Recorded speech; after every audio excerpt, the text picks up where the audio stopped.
अस्सलाम वालेकुम दोस्तों, मैं साकिब हुसैन। आज हमारी एमसीक्यू डिस्कशन का जो टॉपिक है वो है ग्रेव्स डिजीज़। तो आएँ अपने एमसीक्यू डिस्कस करते हैं। सबसे पहला हमारे पास जो क्वेश्चन है वो ये है कि what is the primary cause of Graves disease. A, genetic mutations in thyroid cells. B, over production of TSH by the anterior pituitary.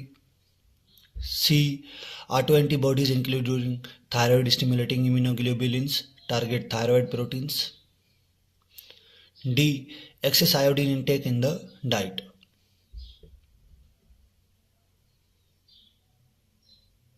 इसका जो सही आंसर है हमारे पास वो है option C, auto antibodies including thyroid stimulating immunoglobulins targeting thyroid proteins. अगर आप एक्सप्लेनेशन पढ़ना चाहते हैं तो नीचे दिए गए एक्सप्लेनेशन को पढ़ सकते हैं। टाइम की कमी की वजह से हम अगला एमसीक्यूज पढ़ेंगे।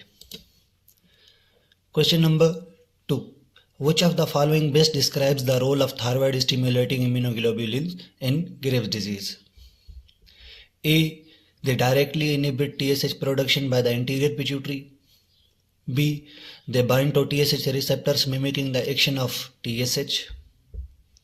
C, they stimulate hypothalamus to release more thyroprotein releasing hormone. D, they decrease the production of T3 and T4 by the thyroid gland.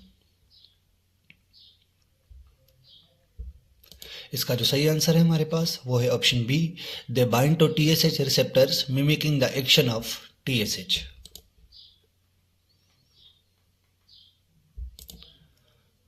अब हम इनकी एक्सप्लेनेशन पढ़ेंगे कि ये हो कैसे रहा है। जब भी इंसान की बॉडी में उनकी ब्लड स्ट्रीम में T3 T4 की कमी आती है तो हमारे पास हाइपोथैलेमस स्टिमुलस जनरेट होता है कि T3 और T4 की कमी आ गई है तो इसकी प्रोडक्शन बढ़ानी है। हाइपोथैलेमस क्या करेगा कि अपने अंदर से TRH thyrotropin releasing hormone release करेगा, जो जाके हमारे पास बाइंड करेगा एंटीरियर पिट्यूटरी ग्लैंड पे। एंटीरियर पिट्यूटरी ग्लैंड अपने अंदर से थायराइड स्टिमुलेटिंग हार्मोन रिलीज करेगा, जो आके फॉलिकल सेल्स थायराइड पे बाइंड करेगा, थायराइड हमारे पास जो रिसेप्टर्स होते हैं उनके ऊपर। अब यहाँ से हमारे पास T3 और T4 की प्रोडक्शन शुरू हो जाती है। ग्रेव्स डिजीज़ में क्या होता है कि किसी भी ट्रिगर की वजह से जो बी सेल्स के प्लाज्मा सेल्स होते हैं वो अपने अंदर से कुछ एंटीबॉडीज़ रिलीज़ करना शुरू कर देते हैं। एंटीबॉडीज़ थायराइड ग्लैंड फॉलिकल पे बाइंड करने के अलावा कुछ और पे भी बॉडी के सेल्स पे बाइंड करती हैं, उनको भी डिस्कस करेंगे। पहले थायराइड पे बाइंड देखेंगे कि क्या हो रहा है। जैसे ही बी सेल्स के प्लाज्मा सेल एंटीबॉडीज रिलीज करेंगे तो वो हमारे पास थायराइड स्टिमुलेटिंग हार्मोन का जो रिसेप्टर्स हैं उनके ऊपर आके बाइंड करना शुरू कर देगी। यहाँ से TSH खुद भी बाइंड हो रहा है, तो दो हमारे पास हार्मोन ऐसे समझें कि एक ही सेल्स के ऊपर बाइंड हो रहे हैं। तब हमारे पास क्या हो रहा है कि ओवर प्रोडक्शन हो रही है T3 और T4 की।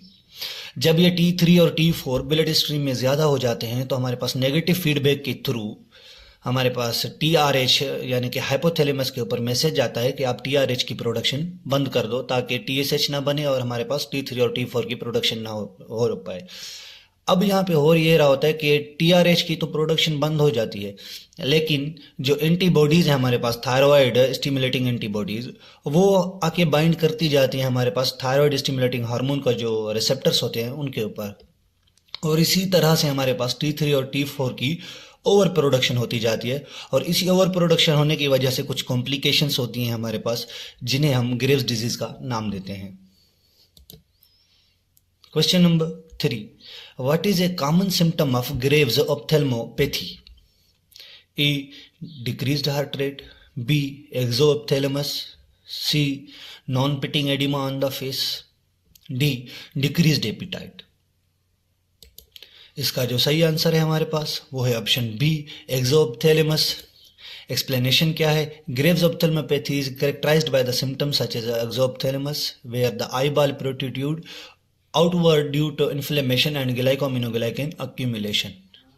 अब यहाँ पे हो क्या रहा होता है कि जो हमारे पास थायराइड स्टिमुलेटिंग एंटीबॉडीज होती हैं वो थायराइड ग्लैंड पे तो बाइंड करती हैं, लेकिन उसके अलावा जो आइज़ के आउटवर्ड जो टिश्यूज़ होते हैं उनके जो सेल्स हैं हमारे पास उनके जो सरफेस रिसेप्टर्स हैं वो भी हमारे पास थायराइड हार्मोन वाले थायराइड ग्लैंड की तरह ही रिजेंबल करते हैं, तो उनके ऊपर भी हमारे पास थायराइड स्टिमुलेटिंग एंटीबॉडी आके बाइंड करते हैं, जो यहाँ पे मौजूद होते हैं ज़्यादातर हमारे पास इन रीजन्स पे। अब यहाँ पे हो कि ये रहा होता है कि जैसे ही वो बाइंड करते हैं तो हमारे पास वो टिश्यूज़ वहाँ पे ग्लाइकोमिनोग्लाइकेंस की प्रोडक्शन होना शुरू हो जाती है। अब उसकी वजह से रेडनेस, स्वेलिंग कॉज होगी। अब जब स्वेलिंग कॉज होगी तो उसके साथ मसल की वीकनेस भी होती है आइज़ के की, तो उसकी वजह से जो उस इंसान जिसको हमारे पास ग्रेव्स डिजीज़ होती है उसकी आंखें बिल्कुल बाहर निकली हुई होती हैं, आउटवर्ड निकली हुई होती हैं, तो इसको हम क्या कहते हैं, एक्सोप्थेलमस। Question number 4. What is the triad of symptom associated with Graves' disease? A. Hyperthyroidism, hypothyroidism and anemia. B. Hyperthyroidism, ophthalmopathy and dermopathy. C. Ophthalmopathy, goiter and hypothyroidism. D. Dermopathy, exophthalmos and anemia. इसका जो सही answer है हमारे पास वो है option B, hyperthyroidism, ophthalmopathy and dermopathy. Explanation क्या है, the triad of Graves disease include hyperthyroidism, ophthalmopathy जिसको हम एक्सोप्थेलमस भी कहते हैं, डर्मोपैथी स्किन चेंजेस जो आगे हम पढ़ेंगे। ये हमारे पास ग्रेव्स डिजीज की कॉम्प्लिकेशन की वजह से जो थायराइड ग्लैंड है वो अभी ग्वाइटर की शक्ल अख्तियार कर चुका है। अब ये ग्वाइटर कैसे हो रहा है इसको हम आगे डिस्कस करेंगे। Question number 5. Which diagnostic test confirms Graves' disease as the cause of hyperthyroidism? A. MRI scan of the hyperthyroid gland. B. Measurement of thyroid stimulating antibodies. C. Complete blood count CBC. D. Measurement of basal metabolic rate. इसका जो सही answer है हमारे पास वो है option B, measurement of thyroid stimulating antibodies. Explanation क्या है, detecting thyroid stimulating antibodies in the blood confirms Graves disease as the cause of hyperthyroidism. Question number 6. What is the role of beta blockers in the treatment of Graves disease? A.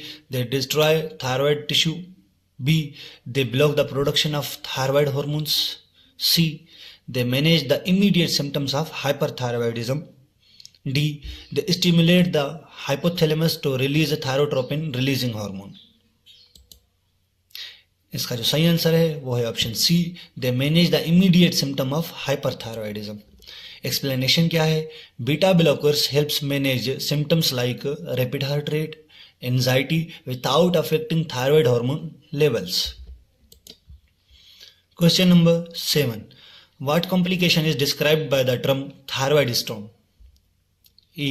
Chronic hyperthyroidism caused by the untreated Graves' disease. B. Severe hypermetabolism resulting from the untreated or poorly managed hyperthyroidism. C.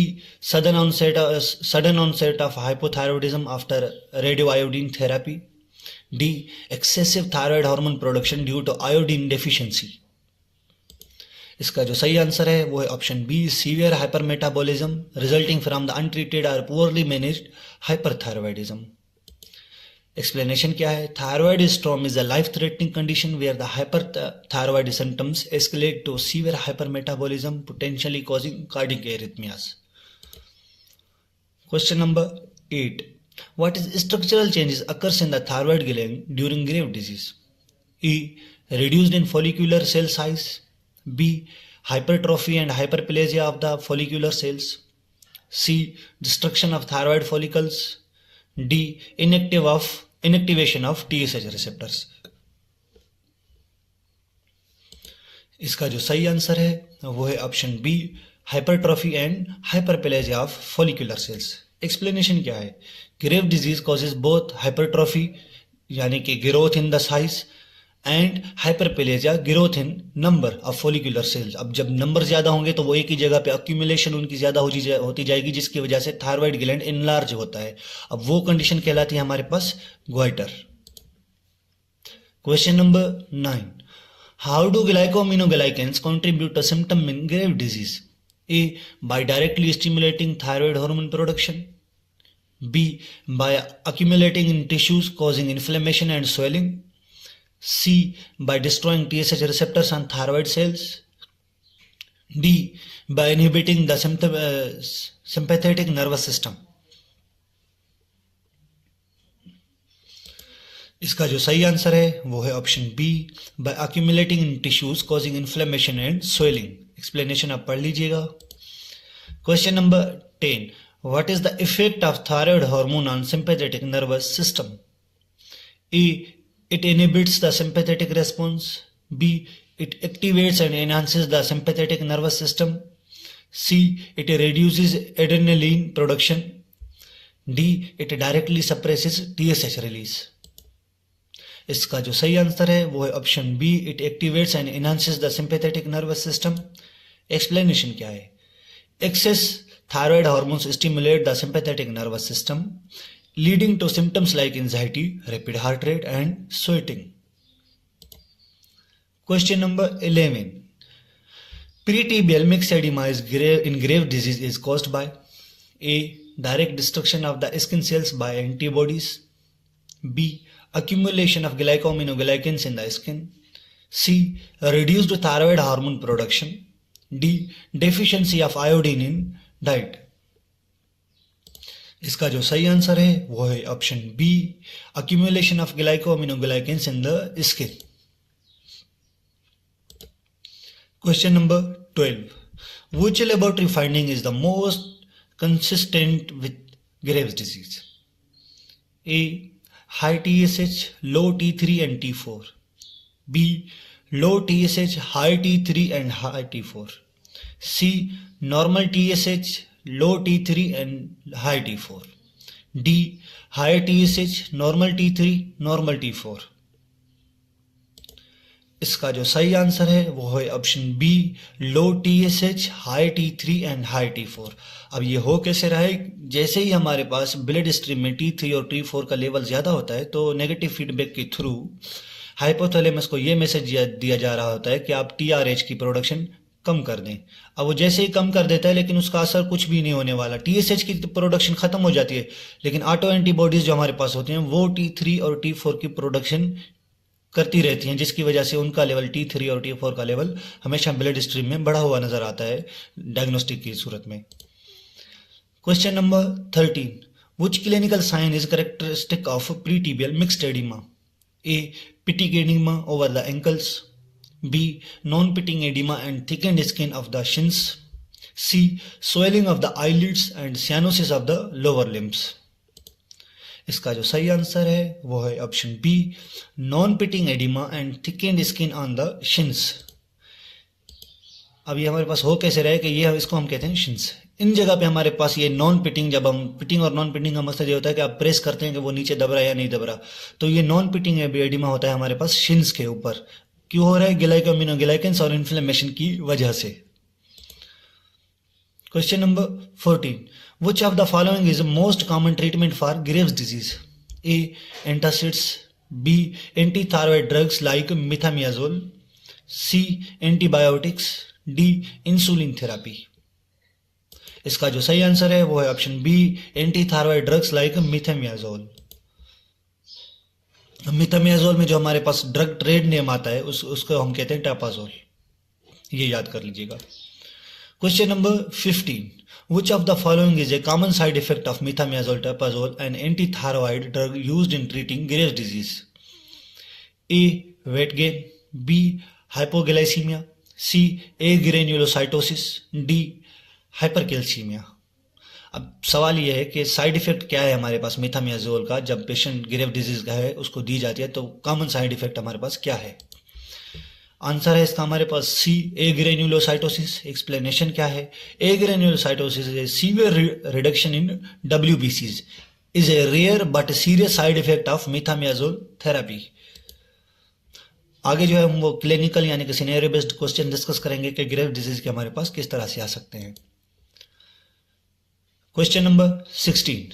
A 35-year-old woman presents with weight loss, palpitation and heat intolerance. On examination, she has a diffusely enlarged thyroid and exoepitheliumus. Her TSH levels are low and T3 and T4 levels are high. Which of the following is the most likely diagnosis? A. Hashimoto's thyroiditis. B. Graves disease, C toxic multinodular goitre, D subacute thyroiditis. इसका जो सही answer है वो है option B, Graves disease. Explanation क्या है? The presence of hyperthyroid symptoms, goiter, exophthalmos and low TSH and high T3 and T4 is the characteristic of Graves' disease. Question number 17. During a routine follow-up, a patient with Graves' disease is found to have a large goiter causing compression symptoms. Which treatment is most appropriate? E. Radioiodine therapy, B. Total thyroidectomy, C. Continue antithyroid drugs, D lifestyle modification. इसका जो सही answer है वो है option B, total thyroidectomy. Explanation क्या है? A large goiter compressing nearby structure may require a surgical removal to relieve pressure and prevent further complications. Question number 18. A 28-year-old woman with Graves' disease is planning to become pregnant. Which antithyroid medication is preferred during the first trimester? A. Methimazole, B. Radioiodine therapy, C. Propylthiouracil, D. Beta blockers. इसका जो सही answer है वो है option सी, प्रोपाइलथायोयूरेसिल। Explanation क्या है? Propylthiouracil is the preferred during the first trimester due to lower teratogenic risk compared to the methimazole. Methimazole can be resumed after the first trimester. Question number 19. A nurse is preparing a care plan for a patient with Graves' disease. Which of the following intervention should be included? A. Encourage a high calorie, low protein diet. B. Ensure a calm, cool environment to manage heat intolerance. C. Limit the patient's fluid intake. D. Promote prolonged bed rest to reduce fatigue. Explanation क्या है? Ensure a calm, cool environment to manage heat intolerance. Explanation क्या है? A cool environment helps manage heat intolerance, a common symptom of Graves' disease. Other interventions should be focused on managing the patient nutritional status and activity levels. Question number 20. A patient with Graves' disease is scheduled for thyroidectomy. Which is the most important pre-operative nursing intervention? A. Provide emotional support and explain the procedure. B. Administer methimazole to decrease thyroid hormone levels. C. Restrict fluid intake before surgery. D. Start an exercise regimen. इसका जो सही answer है वो है option B, administer methimazole to decrease thyroid hormone levels. Explanation क्या है? Before surgery it is crucial to reduce the thyroid hormone level to prevent thyroid storm, a potentially life threatening complication. Thank you so much for your support and thank you so much, आप लोगों की बहुत मेहरबानी। Thank you so much. ये हमारी video का इख्तिताम यहीं पे होता है। आगे हम जो है वो मज़ीद इम्यूनोलॉजिकल डिसऑर्डर हैं वो डिस्कस करेंगे। अल्लाह हाफिज़।